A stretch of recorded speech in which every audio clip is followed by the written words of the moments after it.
Rit ít nên là combo này không đai được. 18k lần à. Ok, xin chào mọi người. Thì hôm nay tôi sẽ hướng dẫn mọi người cách build con Hidea này. Thì có một vài phần là tôi sẽ lược bỏ đi nha. Ví dụ như là phần card này, tôi sẽ bỏ đi. Tại vì chắc là tôi không cần gì hết về mấy cái phần card này đâu nhỉ, đúng không? Nên là tôi sẽ bỏ đi. Combo trên sỏi tất nhiên là sẽ nâng full. Nên là tôi cũng sẽ bỏ đi nốt. Và Ego Manifestation tôi cũng sẽ bỏ đi luôn. Đơn giản là hướng dẫn build mà, đúng không ạ? Thì đầu tiên đó là về start con Hidea này. Ở đây thì mọi người cố gắng nhiều extra dam thì sẽ càng tốt nhá. Đơn giản là con này nó sẽ chơi theo kiểu extra dam mà. Nếu ai đã có build con Hail Mary thì mọi người cũng biết đó là extra càng nhiều thì nó sẽ càng ngon hơn. Đấy, crit dam thì mọi người có thể sụt giảm xuống, sau đó mọi người nâng extra lên là được. Đấy. Thì ở đây tôi sẽ sử dụng cái bộ ở đây memory cái lót thứ 5 tôi sẽ sử dụng ATK chứ không phải là instant dam. Đấy, nên là ATK của tôi sẽ được 1000 ATK. Regen thì sẽ là 49% regen, crit dam là 171 và extra dam là 47,6%. Khá là cao đúng không ạ? Nãy tôi mới biểu lại luôn ấy. Và kế tiếp đó là về phần partner. Ở đây nếu mọi người không có partner trắng của nó là Elnin Elnia chứ, thì mọi người có thể sử dụng partner 4 sao đó là Rosaria, nhưng mà mọi người cần nâng full nhé, cần nâng full ego con Rosaria này. Còn nếu mọi người có partner 5 sao ví dụ như là Marine hoặc là Solia thì mọi người có thể sử dụng hai partner này. Dù gì thì hai partner này nó cũng buffer rít dam khá là ngon luôn rồi. Memory Fragment thì ở đây mọi người sẽ sử dụng bộ memory mới đó là Battlefield Evolution. Tại vì như mọi người thấy đây này, khi mà extra dam khi ở tắc kẹt được create trong draw by và khi draw không qua tắc kẹt thì sẽ nhận được một stack Evolve Battlefield, và mỗi cái thì sẽ được một stack. Thì mỗi cái đây là cái gì ạ?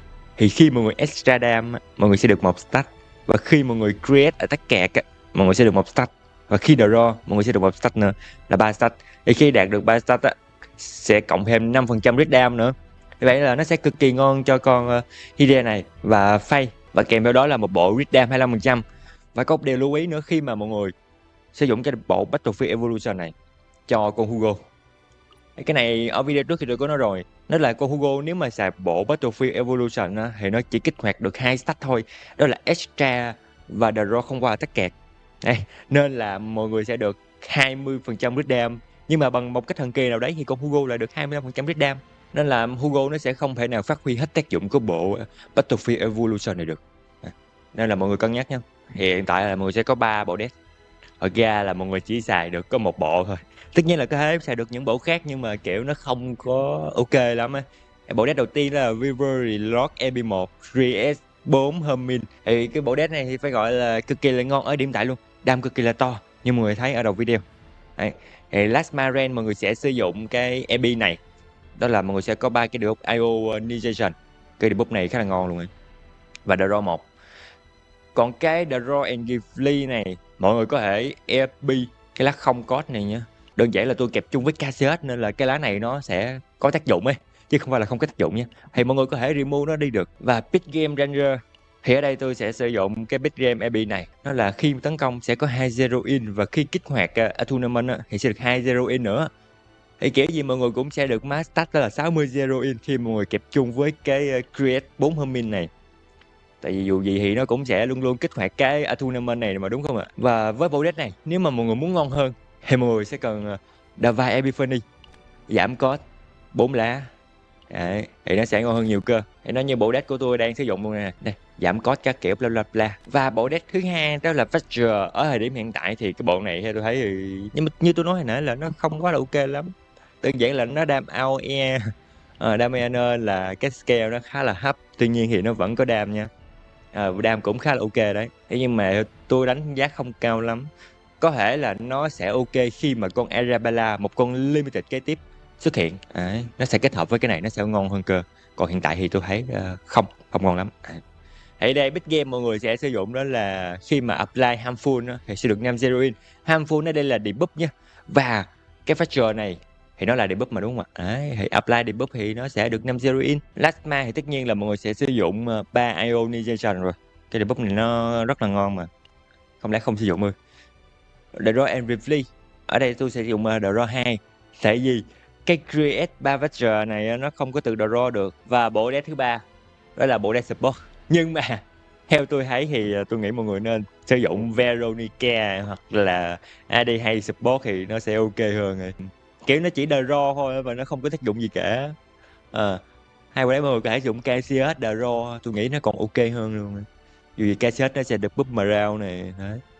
Hoặc là Veronica thì mọi người có thể búp đam được. Veronica nếu mà mọi người biết build nha thì mọi người có thể búp đam cho đồng đội được, nhưng mà chỉ búp được extra nha, extra với counter thôi. Đây này, đó là khi mà nhận shield không qua ability thì nó sẽ búp đam cho đồng đội bay 500, max là 2500, thì nó sẽ khá là ok hơn là con này nếu mà đi support ở điểm hiện lại thì theo tôi thấy nó không ok lắm. Vậy thì equipment thì sẽ là equipment nào ạ? Tất nhiên ngon nhất thì sẽ là Chaos 4, mọi người sẽ farm được một cái Rhythm này và một cái 6% Regen.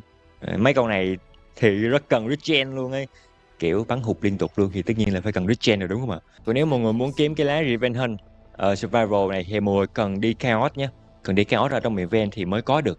Mọi người đi trong Zero System đi cái Chaos 4 thì vẫn không có được, tuy mọi người đã chọn cái mùa 4. Vì để kiếm Revenge Hunt thì mọi người cần đi mấy cái chấm hỏi của cái Chaos mới này thì mới có được cái Revenge Hunt. Còn nếu mọi người đi mấy cái mod khác thì sẽ không có được. Vậy thì support cho Hide thì tất nhiên là mọi người sẽ cần KCS rồi đúng không ạ? Mọi người có thể sử dụng memory này cho con KCS nha, đó là Lori Ray. Thì cái này mọi người đọc kỹ nha, đó là create hoặc là sử dụng exhaust skill card. Vì vậy nếu mọi người chọn cái web mà web 0 hoặc là web 1 thì nó sẽ không có búp đam cho đồng đội gì cả. Đơn giản là mọi người create ra attack mà, đâu phải là create ra cái skill đâu. Chỉ có cái strength với cái full health là có skill thôi, nên là sẽ búp đam. Tất nhiên là mọi người có thể sử dụng cách khác, ví dụ là mọi người sẽ thêm gear pass hoặc là cái gì đó thì tôi nghĩ là sẽ có tác dụng đấy. Như support cho Hide thì mọi người sẽ có 2 bộ deck. Thì 2 bộ deck này gọi là khá là không dụng thôi, rất nhiều người dùng. Đó là bộ deck đầu tiên, đó là bộ deck này, đó là Devil Die bản gốc, nhưng mà mọi người sẽ có thêm Common Epiphany và Divine Epiphany. Common thì mọi người sẽ là nhận 2 Marao, Divine thì mọi người sẽ giảm cost, đấy cực kỳ là ngon.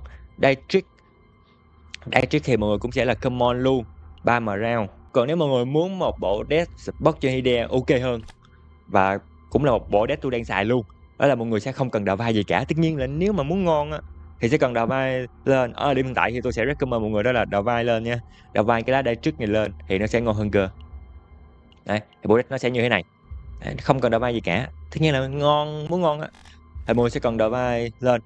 Đó là đây, mọi người sẽ Divine cái này, Draw Common card, hoặc là mọi người có thể sử dụng Draw một card của con KCS này cũng được.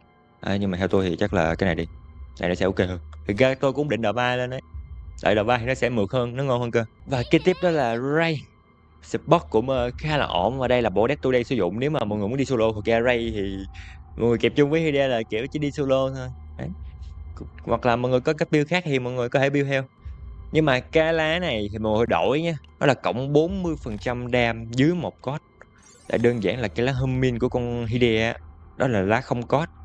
Đấy, nên là mọi người sẽ sử dụng cái lá này nha. Và đây là bộ deck tôi build khá là lâu cho con Beryl, dùng để đi solo là chính thôi. Tất nhiên là deck như thế này là phải đi solo rồi đúng không ạ? Draw 3 này, một Mara, một AB các kiểu, bla bla bla, Nezotiet. Và tất nhiên cũng không thể thiếu anh này, Hugo. Nơi nào cũng có dấu găng của anh cả. Yes sir. Rất là ngon luôn. Một hồi tôi sẽ test cho mọi người nha. Thì bộ deck sử dụng là sẽ bộ deck này, đó là 50% coordinated.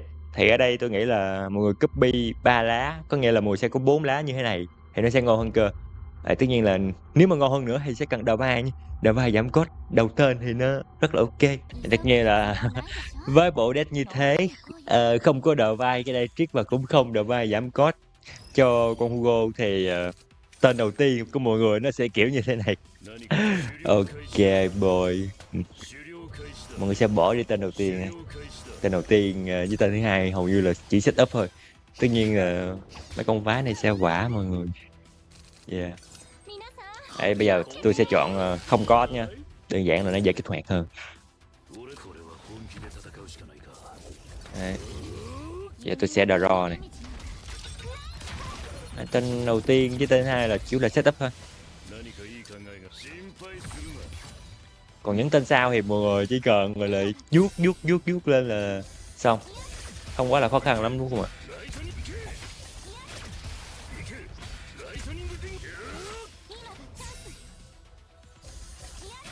Đây, Đây mọi người để ý nha, cái lá homing thì nó cũng sẽ kích hoạt cái web không luôn đây nè.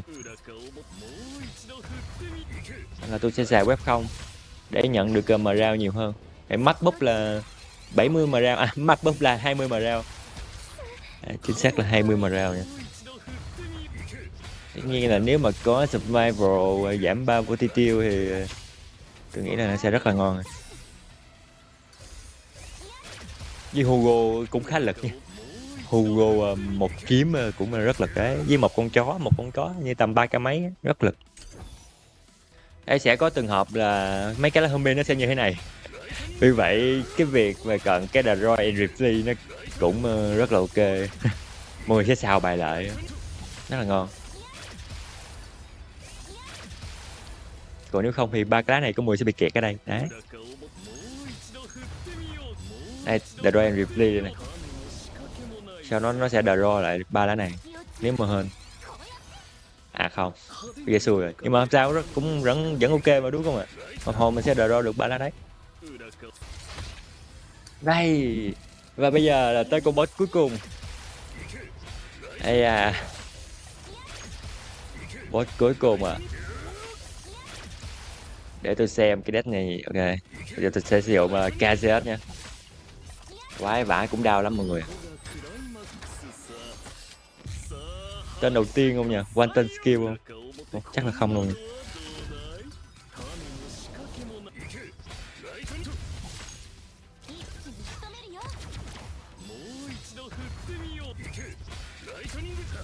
Ok, bây giờ tôi sẽ draw thêm. Đấy, một kiếm của Hugo rất là đau luôn ấy. Còn hai lá đây trick lần đây draw em Ripley, hai đa trick luôn đấy, quá ngon.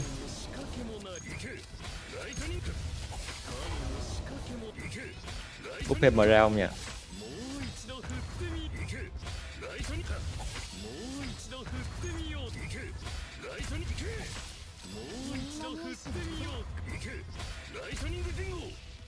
Ok, để xem được bao nhiêu đam nhé.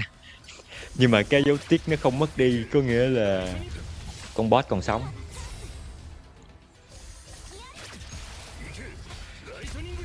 4k9 đam phải chưa? Mắt búp nè, mắt mà rao còn 400 đam. 4k mấy, 4k mấy. Một con chó 4k mấy. Nếu mà read nha, không read thì nè mệt. Quan trọng những là phải read cơ. Không read thì cực kỳ nhót luôn. Zero game mắt búp thì chỉ được 15k đam thôi, nó không quá là nhiều.